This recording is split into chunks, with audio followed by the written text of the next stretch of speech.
হচ্ছে। আপনাদেরকে কিভাবে গোলাম বানানো হচ্ছে ভালো করে মন দিয়ে শুনবেন। মায়েরা তাকিয়ে বলুন তো, হাতে আঙুল কটা আছে? 5টা, 5টা 10টা। কিভাবে মানুষকে ঠকানো হচ্ছে দেখুন। আমি বলছি আমার এই হাতে 11টা আঙুল আছে, 11টা আঙুল। 10টা কটা দেখতে পাচ্ছেন? 10টা। আমি বলছি এটা 11টা আছে। গুণে দেখিয়ে দিচ্ছি, ভালো করে দেখুন। 1 2 3 4 5 6 7 8 9 10, 10 9 8 7 6। এ পর্যন্ত কত হলো? 6। এটা কটা? 5টা। 6 আর 5-এ কত হলো? 11টা। আছে 10টা, কিন্তু গুণে দেখিয়ে দিলাম আঙুল 11টা। একটা যেটা দেখা যাচ্ছে না, গুণে পাচ্ছি 10টা। তুমি আর আমি, আমরা গুণে পাচ্ছি তুমি আর আমি। যাকে দেখা যাচ্ছে না তার নাম কি? তিনি হলেন ঈশ্বর। গিনতিতে আমাদের ভিতরে গুণে দেখুন, গুণে পাবেন, কিন্তু একজন আছে কিন্তু তাকে গোনা যাচ্ছে না, সেটাকে, তার নামই হলো ঈশ্বর। আর এই হলো ব্রাহ্মণ্যবাদী চক্রান্ত, হিসাবের ঘোর ফের। আপনাকে বলা হচ্ছে এই এখন বল আছে, অনেক চাতুরি করলি, অনেক কায়দা মারলি, যেদিন মরে যাবি সেদিন কোথায় যাবি নে? খবর রাখিস? কনে যাবি? তোমাকে শেখানো হচ্ছে কি? হিসাবের বাইরে কোথায় যাবি রে? মরলে সবই মাটি হবি রে। মরণের পারে সে দাঁড়িয়ে যাবি কিভাবে তার চোখ এড়িয়ে? কর্মের সাজা সব পাবি রে, হিসাবের বাইরে কোথা যাবি রে? আপনি একটা হিসাব মেলাতে গিয়ে হিসাব খুঁজলেন, যারা বলল আরেকজন আছে, যারা বলল তাকে দেখা যায় না কিন্তু সে তোমার হিসাব রাখছে, সে কে? সে হলো ঈশ্বর, সে হলো ভগবান। আমরা বললাম তাকে পাবো কি করে? তাকে পেতে গেলে ছোট্ট একটা প্রসেস। সেটা কি? ও ভাই গুরু ধর, ভাই গুরু ধর, ভাই গুরু কর, ভাই গুরু গুরু ধর ভাই, গুরু ধর ভাই, গুরু ধর ভাই, গুরু ধর, গুরু কর ভাই, গুরু কর ভাই, গুরু ধর ভাই, গুরু ধর, গুরু কর ভাই, গুরু কর ভাই, গুরু ধর ভাই, গুরু ধর। সেখান থেকে মুক্তি যদি পাবি ভাই, আগে গুরু ধর ভাই, গুরু ধর, গুরু কর ভাই, গুরু কর, আগে গুরু ধর ভাই, গুরু ধর, আগে গুরু ধর ভাই, গুরু ধর, গুরু ধর ভাই, গুরু ধর, গুরু কর ভাই, গুরু কর, গুরু ধর ভাই, গুরু ধর, গুরু কর ভাই, গুরু কর। গুরু বিনে সাধন ভজন কিছু হবে না, গুরু বিনে সাধন ভজন কিছুই হবে না, গুরু বিনে সাধন ভজন কিছুই হবে না। ও ভাই গুরু বিনে সাধন ভজন কিছু হবে না, গুরু বিনে সাধন ভজন কিছুই হবে না। আগে গুরু ধর ভাই, গুরু ধর, গুরু ধর ভাই, গুরু ধর, গুরু ধর ভাই, গুরু ধর, গুরু ধর ভাই, গুরু ধর। তোর কুকুরেতে ছোবে না ভাই, কুকুরেতে ছোবে না, তোর কুকুরেতে ছোবে না ভাই, কুকুরেতে ছোবে না।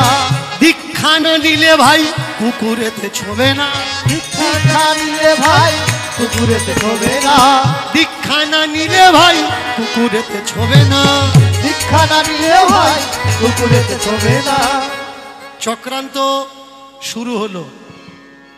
আজকের যে লীলা কীর্তন আমি আপনাদের আস্বাদন করানোর জন্যে এখানে দাঁড়িয়েছি, যে লীলা আজকের করছি, সেই লীলা হলো জ্ঞানের চৈতন্য দর্শন। ভালো করে শুনবেন, যে লীলা আমি আজকের আপনাদের আস্বাদন করাচ্ছি সেই লীলার নাম হচ্ছে জ্ঞানের চৈতন্য দর্শন। আপনাকে মুক্তি পেতে গেলে, উদ্ধার হতে গেলে কি করা লাগবে? কি করা লাগবে মায়েরা? দীক্ষা নেওয়া লাগবে। এবার বলবেন হাত তুলে, দীক্ষা নিয়েছেন তো? না নিলে মরবেন, আমার কি? দীক্ষা নিয়েছেন তো?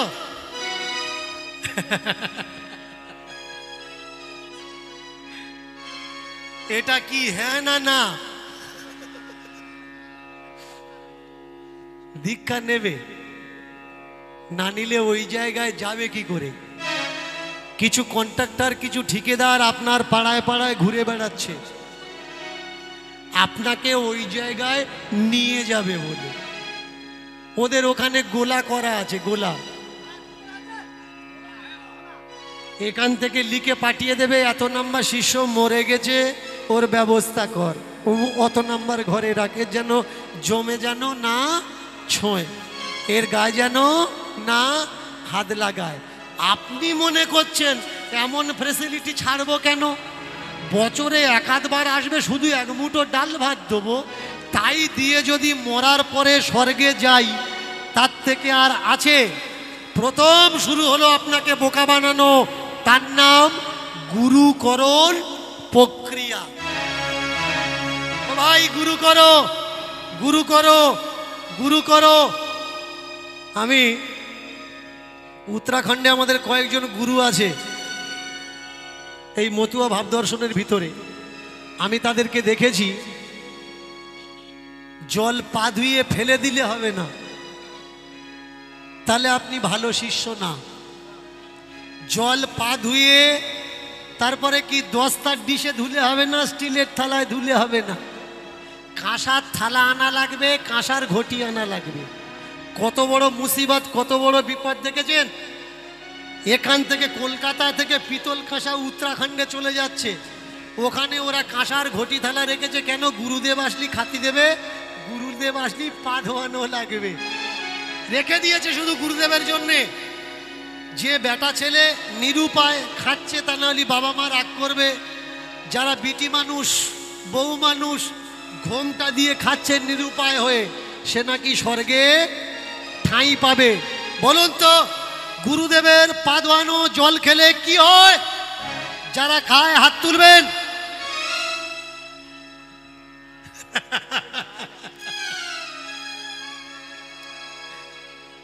উদ্ধার। তোমরা যারা বাবা সাহেবের ভাবদর্শন নিয়ে বসে আছো, এরা নয় খায় না, আশেপাশের পেছনে চেয়ে দেখো, ওর ভিতরে চিড়ে কুটছে। আমি খেয়েছি রে, ঠিক বলছে, আমি খেয়েছি। বুঝবে কিসে? আপনাকে শেখানো হচ্ছে গুরুদেবের পা ধোয়া জল খেলে আপনার মুক্তি হবে। এই বিচারগুলো আপনার ভিতরে যাচ্ছে, আর আপনি অ্যাকসেপ্ট কেন করছেন?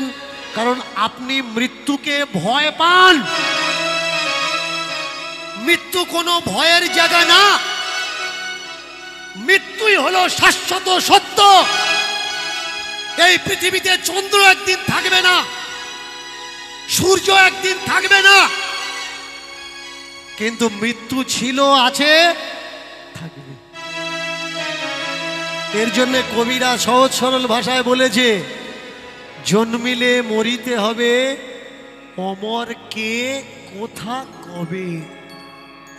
কেউ অমর না, কিন্তু সেই মহাপরিনির্বাণ জীবনে কেন বৌদ্ধ দরকার, বৌদ্ধ দর্শন দরকার। নির্বাণকে জানতে গেলে বৌদ্ধকে আপনার জানা লাগবে, না হলে আপনি জানতেই পারবেন না মৃত্যু হয় কি। মৃত্যু মুক্তি নাকি মৃত্যু পাপের প্রথম পদক্ষেপ, যমলোকের প্রথম দরজা জানা লাগবে। ছোট্ট একটা বাচ্চা, রাজস্থান, নাম কি? নাম গোবর্ধন। ভালো করে মন দিয়ে শুনবেন, নাম গোবর্ধন। মা মারা গেছে, মা নেই, বাবা অনেক গরিব লোক, অন্যজনের গরু চড়ায়, সারাদিন গরু চড়ায়, আর রাত্রে বাড়িতে এসে বাবা তাকে সঙ্গ দেয়। পৃথিবীতে প্রথম গুরু ছেলে মেয়ের কে হয়? বাবা মা। Good answer, right answer. আমরা আমার ছেলে মেয়েদের কি শিক্ষা দিচ্ছি? একটা মানুষের কাছে তার হিরো কে? অন্য কেউ নয়, তার বাবা, তার মা। দেখবেন সোনা দোকানির ছেলে, সেও ছোট্টবেলা থেকে দোকান খুলে সোনার ব্যবসা করে। দেখবেন কোনো সবজি ব্যাপারীর ছেলে, সেও ছোট্টবেলা থেকে শাক সবজি নিয়ে ব্যবসা খেলা করে, কারণ সে তার বাবার মতো হতে চাচ্ছে। তাহলে তুমি তোমার পাস্ট, তোমার ফিউচারকে তুমি কি দিচ্ছ? সেই সংস্কার তুমি তোমার বাচ্চাকে দাও। বাচ্চা বাড়ি এসছে, তুমি মোবাইল নিয়ে ঘাঁটছো, বাচ্চাকে কি করার দরকার? বাচ্চা তোমাকে দেখে শিখবে। তুমি যদি বই পড়ো, বাচ্চা দেখবে আমার বাবা বই পড়ছে, তবে ওর বই পড়ার নেশাটা আসবে, না হলে আসবে না। শুতে যাবেন, কোনো না কোনো বই একটু পড়ুন, তাহলে আপনার বাচ্চাও ঘুমাতে যাওয়ার সময় কোনো না কোনো বই জোগাড় করে পড়বে যে আমার বাবা পড়তো। তাহলে কি হলো? আপনার ফিউচার শুধরে গেল। বাবাই হলো, মাই হলো বাচ্চাদের জীবনের প্রথম গুরু। এই ছোট্ট ছেলে বাড়ি এসে বাবার কাছে বসতো, আর অকর্মণ্য বাবা, যার কাছে কোনো কাজকর্ম ছিল না, আপাহিজ শরীর, বিকলাঙ্গ শরীর, বাচ্চার মাথায় হাত বুলোতো আর বলতো, গোবর্ধন বাবা রে, আমি তোর জন্য কিছু দিয়ে যেতে পারলাম না। একটা বাবা মার আফসোস কোথায় থাকে? ছেলে মেয়েকে যদি সে সুখী করতে পারে, তাহলে বাবা মা সুখে সুখে মরে। আর ছেলে মেয়ের জন্য যদি কিছু রেখে যেতে না পারে, তো মৃত্যুর সময় কাঁদে আর বলে যে বাবা, তোর জন্য আমি কিছু করে যেতে পারলাম না। আজকের গোবর্ধনের বাবার সেই পরিস্থিতি। বাচ্চাকে কাছে ডেকে বলছে, বাবা আমি তোর জন্য কিছু করে যেতে পারলাম না। ছেলেটা বলে, বাবা করে যেতে পারোনি তাতে কি আছে, তুমি তো বলে যেতে পারো। বল কি বলবো? বাবা জীবনে কোনটা বেশি প্রয়োজন, টাকাটা নাকি মানুষ হওয়াটা? শুনবেন ভালো করে মায়েরা, মন দিয়ে। আজকে দীনকৃষ্ণ ঠাকুর এসেছে, আগামী ডেটে, আগামী বছর এই সময়ে এই দিনে দীনকৃষ্ণ ঠাকুর নাও আসতে পারে। এসেছেন, মন দিয়ে শুনে যাবেন। একটা ছেলে তার বাবাকে জিজ্ঞাসা করছে, জীবনে কোনটা বেশি মাইনে রাখে, মানুষ হওয়াটা না টাকাটা? আপনার আর আমার হলে আমরা কি বলতাম? টাকা মাইনে রাখে না বাবা, মানুষ হওয়া মাইনে রাখে। কিন্তু একটা প্রকৃত পিতা তার বাচ্চাকে বলছে, বাবা জীবনে মানুষ হওয়াটা যত বেশি প্রয়োজন, অতটাই প্রয়োজন জীবনে বাস্তব অর্থে। শুধু মানুষ হয়েছ, তোমার টাকা নেই, তোমাকে কেউ খেতেও ডাকবে না। তুমি মানুষ নও, তোমার অনেক টাকা আছে, হয়তো টাকার জন্য মানুষ তোমার ডাকবে, কিন্তু পিছনে তোমার গালাগালি করবে। টাকা থাকলে কি হবে? ও মানুষের পর্যায়ে পড়ে না। এর জন্য জীবনে মানুষ হওয়াও দরকার, টাকা হওয়াও দরকার। আচ্ছা বাবা, তাহলে এই মানুষও হব আবার টাকাও পাবো, কি করে পাবো? ভালো করে মন দিয়ে শুনবেন। আমি মানুষও হব আবার টাকাও পাবো, কি করে পাবো?